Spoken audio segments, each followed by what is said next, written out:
Most people will waste their first $100 investing. In the next 10 minutes, I'm going to make sure you're not one of them. Here's what nobody tells you. $100 invested right at age 25 becomes over $2,100 by retirement. The same $100 invested wrong, it becomes zero, sometimes less. The difference isn't luck. It's not connections. It's just knowing 3 things. And I'm going to walk you through all of them. But first, there's a myth about investing that's costing beginners thousands of dollars before they even start. Before we go any further, let's be real about something. Myth number 1, you need thousands of dollars to start investing. False. Most platforms let you start with $5.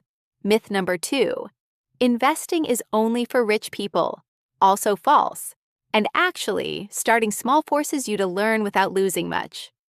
Myth number 3, and this one is the most dangerous, is that you should wait until you know more before you start. That myth has cost the average person $74,000 in lifetime returns. I'm not making that number up. Every single year you wait costs you compounding interest, and that's time you can never get back. Now, remember that myth I said was costing beginners thousands? We're getting to it right after this. The myth is this, that picking individual stocks is investing. It's not. For most people, it's closer to gambling. And here's how I know that, and how to do the exact opposite. There's a 4-step framework that every smart beginner should use with their first $100. I call it the SAFE method, and step 1 is going to surprise you. S. Secure your floor. Before you invest a single dollar, you need to make sure you have at least a small emergency buffer, even $200 to $300 in a separate account. Why? Because if an emergency hits and you have no buffer, you'll pull your investments at the worst possible time, when markets are down, and lock in a loss forever. A. Avoid investing over high-interest debt. If you have credit card debt at 20% interest, investing in the market, which averages about 10% annually, is mathematically backwards. Pay off that debt first. You're guaranteed a 20% return. No market can promise that. But here's the nuance most people miss. And I'll show you at minute 5 exactly when investing beats paying off debt. F. Find the right account. This is where most beginners make the mistake that costs them a fortune in unnecessary taxes. A regular brokerage account taxes your gains every year. A Roth IRA, the golden account for beginners, lets your money grow completely tax-free, completely, forever. For most people watching this, the Roth IRA is where your first $100 should go. E. Execute with index funds. Not individual stocks, not crypto, not whatever your coworker told you about last weekend. An index fund holds a tiny piece of hundreds or thousands of companies at once. When one company fails, you barely feel it. When the economy grows, you grow with it. Warren Buffett has literally bet millions of dollars, and won, on this exact strategy beating professional stock pickers. Your first $100 goes here, and I'm going to tell you exactly which funds to look at right after this. Okay. You now know more than 90% of people who've tried to invest. But knowing the framework isn't enough. You need to know where to actually put this money. Let's go. You need 2 things, a platform and a fund. Let's cover both.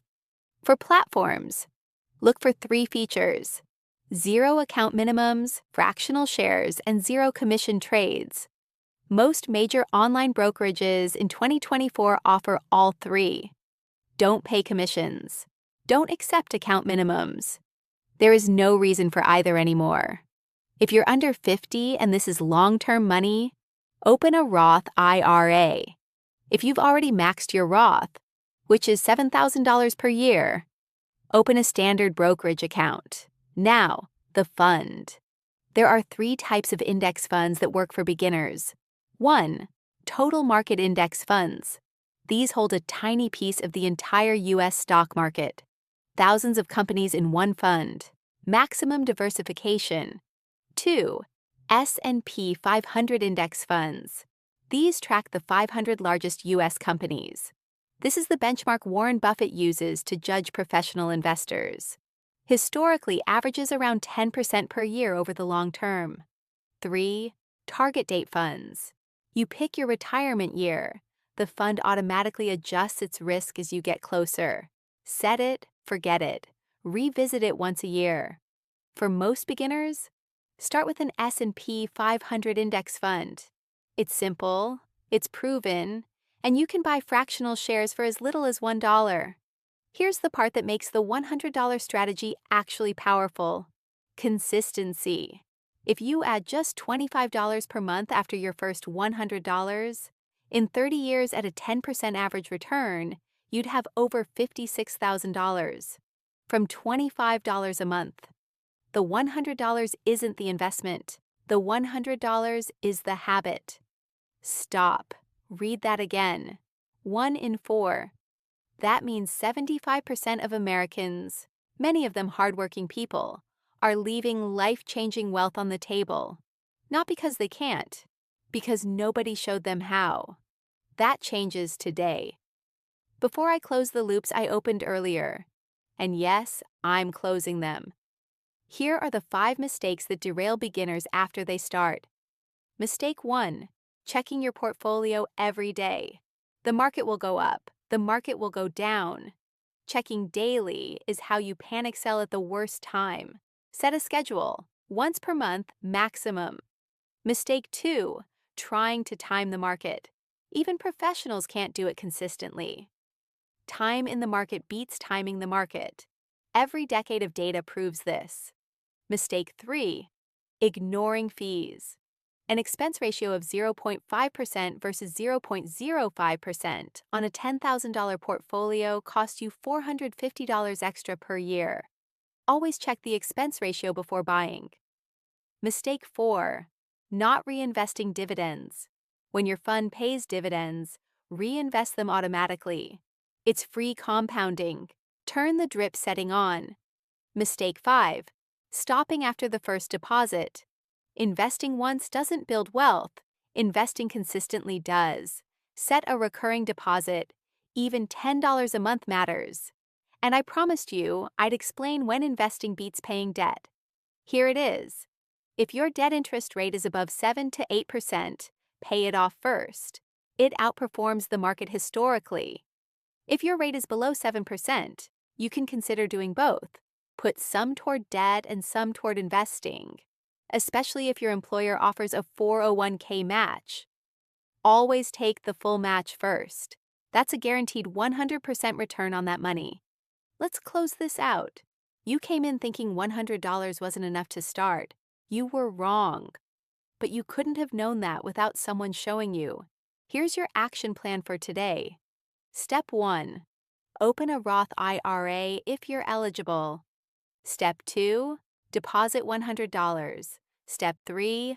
Buy an S&P 500 index fund. Step 4. Set up a recurring $25 per month deposit. Step 5. Close the app and don't look at it for 30 days. That's it. That's the smart way.